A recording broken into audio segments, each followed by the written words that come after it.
ఎట్లుంది రేవంత్ రెడ్డి పాలన ఎట్లుంది? బంగారం మొక్కుతున్నాం, చెప్తాను కొట్ట ఎలా కొట్టాలని ఉంది దానికి. ఎందుకంత కోపం? ఏం చేయడు మేడం, మాకు 6 పథకాలు అన్నాడు, ఒక్క పథకం నిర్వహించుకోలేదు. శ్రీనివాస్ యాదవ్ మాకు అందుబాటులో ఉంటాడు, ఏ టైంలో చెప్పినా మాకు వచ్చి అన్ని చూస్తాడు. మహిళలను కోటీశ్వరులను చేస్తా అని చెప్పేసి అన్నారు. వాడేవని కోటీశ్వరు చేస్తాను, పెళ్ళని పిల్లల్ని చేసుకుని మమ్మల్ని అయితే చేయడు మేడం. ఆయన వద్దు మాకు. అన్నాడు 1,00,000 రూపాయలు తులం బంగారం అని ఆడబిడ్డలు లగ్గాలు చేస్తే ఏది 1,00,000 రూపాయలు తులం బంగారం పాలు బంగారం బొంద వాడు చేస్తే పబ్లిక్ బతుకుతారు. అదంతా వేస్ట్ మేడం.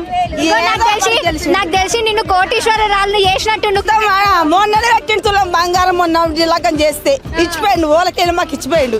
వాడే నడుస్తాడమ్మా, అంత వేస్ట్. ఏదో మంది మాటలు పెట్టుకుని గెలిచిండు అంతే, అడ్డం పెట్టుకొని గెలిచిండు. ఇగో 4,000 పింఛన్ అన్నాడు, 2,500 పింఛన్, అన్నిటికి బంశేసినాం. వేసిందని మా చెప్పు మీద తీసుకొని కొట్టుకున్నట్టు అయింది.